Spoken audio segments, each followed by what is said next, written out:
Hello and welcome back to my channel. बात करेंगे इस वीडियो में हम लोग एनआईटी लिमिटेड को लेकर के। स्टॉक का प्राइस देखोगे 153 रुपए 20% के शुरुआत से ही सुबह से ही अपर सर्किट में लगभग 145 रुपए के आसपास खुला था और वहां से सीधे कुछ ही मिनटों में इसमें अपर सर्किट लग गया। और क्यों लगा, सबसे इंपॉर्टेंट क्या है, तो इसको देखेंगे तो एक न्यूज निकल के आ रही है कि यहाँ पर बिजनेस स्टैंडर्ड का आर्टिकल है। इसमें आप देखोगे कि NIT June 29% to trading session, मतलब आज भी लगा और कल भी इसमें अच्छी खासी तेजी, मतलब फ्राइडे के दिन अच्छी खासी। उसके बाद में न्यूज निकल के आई थी कि रमेश दमानी ने, जो कि इंडिया के बहुत बड़े इन्वेस्टर हैं और सबसे, मतलब एक तो होता है कि कोई इन्वेस्टर इसमें इन्वॉल्व हुआ, तो उनमें रमेश दमानी ने अच्छा खासा स्टेक खरीदा। ऊपर से प्रमोटर्स के द्वारा ऐड किए गए हैं 17 लाख शेयर ऐड किए गए हैं। तो इसको जैसे ही ये न्यूज निकल के आई है, उसके बाद आज सुबह जैसे ही मार्केट खुला उसके बाद इसमें लग गया 20% का अपर सर्किट। तो क्या यहाँ पर ये सर्किट सस्टेन करेगा, या सारी चीजें देखेंगे, इसमें थोड़े से फंडामेंटल देखेंगे, टेक्निकल देखेंगे। तो डिटेल में डिस्कस करने वाले हैं एनआईटी लिमिटेड को लेकर के कि आगे इसमें क्या और चीजें देखने को मिल सकती हैं, या अब थोड़ा सा इसमें करेक्शन वगैरह देखने को मिलेगा। सारी चीजें डिटेल में देखने वाले हैं। तो चलिए स्टार्ट करते हैं बिना किसी देरी के एनआईटी लिमिटेड को। अगर फंडामेंटल देखोगे तो मार्केट कैप 2000 करोड़ का देखने को मिलता है, स्टॉक भी 47 का है, वैल्यूएशन थोड़े से ओवर है, रिटर्न और इक्विटी कोई अच्छा नहीं है, ना डरारो से अच्छे हैं। प्रमोटर की होल्डिंग देखोगे तो काफी लो देखने को मिलती है, 34% के आसपास है। हालांकि इसमें अभी एडिशन हुआ है। अगर इंटरेस्टिंग वैल्यू देखोगे तो 44 की निकल के आती है, और स्टॉक कितने पे ट्रेड कर रहा है, 154 पे। बुक वैल्यू देखोगे तो 76 की है।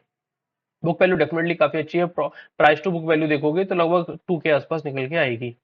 और बाकी का अगर हम देखें इस बार के क्वार्टरली रिजल्ट, तो क्वार्टरली रिजल्ट इस बार देखोगे कंपैरेटिवली काफी अच्छे रहे। सेल्स देखोगे तो सेल्स में एक ग्रोथ देखने को मिल रही है लगातार सेल्स में। हालांकि पहले सेल्स बहुत अच्छी आती थी, काफी अच्छी 301 315 वगैरह की प्रॉफिट भी अच्छा था, लेकिन उसके बाद में इसमें बहुत बुरी स्थिति देखने को बन रही है। और लगातार जिस प्रकार से पूरा का पूरा मार्केट थोड़ा सा रिबाउंड की तरफ बढ़ रहा है, ऑनलाइन कोर्सेज वगैरह काफी इंटरेक्ट कर रहे हैं, जिसकी वजह से ये स्टॉक लगातार गिर रहा है। और सेक्टर भी देखोगे, सेक्टर क्या है, एक स्किल बेस्ड और talent development corporation is the building as the man power pool of the global industry requirement. तो मतलब जो कंपनियों को, लेकिन आजकल कितने इतने ऑनलाइन कोर्सेज आ गए हैं, तो इसकी जो डिमांड है उसमें काफी ज्यादा लैग देखने को मिला है। इस वजह से इसमें थोड़ा सा, लेकिन अब ये क्या कर रही है कंपनी, अब ये कंपनी पूरी तरीके से रिस्ट्रक्चरिंग वगैरह के काम, रिस्ट्रक्चरिंग कर रही है अपनी।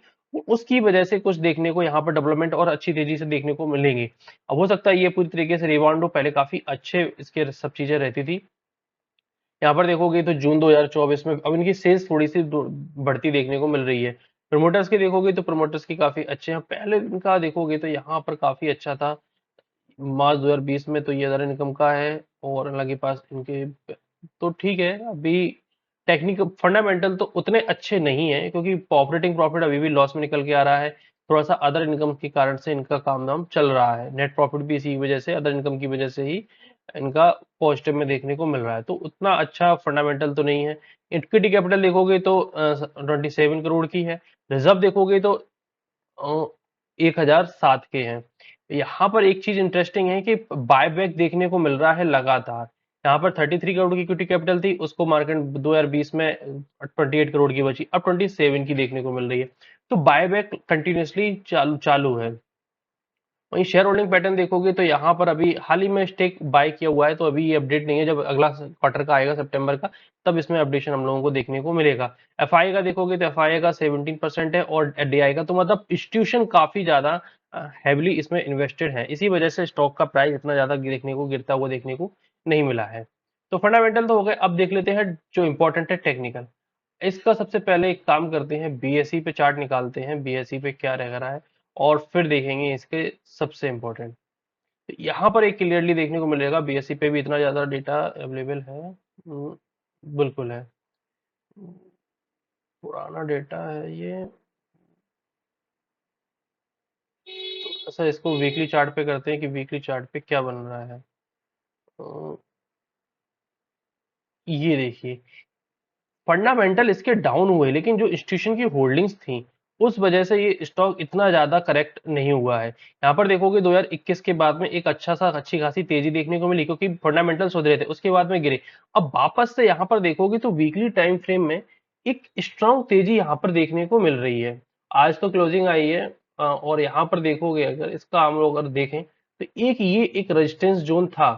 यहाँ पर रेजिस्टेंस फेस किया, क्लोजिंग देखने को मिली हो भाई उस वीक में, तो क्या इसमें स्टॉक में एक और 100% से ऊपर ही रिटर्न तो उसने एक वीक में ही दिखा दिए थे, हालांकि क्लोजिंग देखने को नहीं मिली थी। और यहाँ पर भी देखोगे अब जाकर के फाइनली एक क्लोजिंग निकल के आ रही है, वीकली टाइम फ्रेम पे अच्छी खासी क्लोजिंग निकल के आ रही है। अब यहाँ से क्या पोजीशन बची आज की, देखोगे अगर डेली टाइम फ्रेम में अगर हम इसको देखते हैं तो काफी इंटरेस्टिंग है। डेली टाइम फ्रेम में अगर हम लोग इसको देखेंगे तो आज हुआ क्या, देखिए वॉल्यूम देखोगे कितने तगड़े हैं, ऊपर से जो ओपनिंग है, ओपनिंग ओपनिंग ही गैप अप ओपनिंग देखने को मिली, और उसके बाद में स्टॉक ऊपर की साइड में निकल गया। अब क्लोजिंग काफी स्ट्रांग है, तो उसमें देखिए हो सकता है कि एक छोटा सा करेक्शन 142 के आसपास आता हुआ देखने को मिले। हो सकता है ये गैप भी फिल करे, क्योंकि यहाँ पर एक कंप्लीट रीटेस्ट भी हम लोगों को देखने को मिल जाएगा। ये देखिए 20-20% के अपर सर्किट थे यहाँ पर, और फिर फॉल आ गया। तो इस प्रकार के फॉल इस स्टॉक में देखने को हम लोगों को मिलते रहते हैं।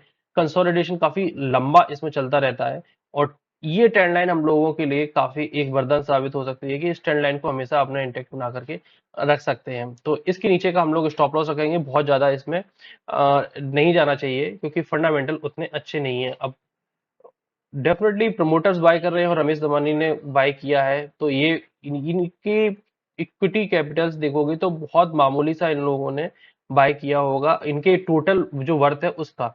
तो बहुत ज्यादा इस प्रकार के फंडामेंटल वीक फंडामेंटल में ज्यादा इन्वेस्टेड नहीं होना चाहिए।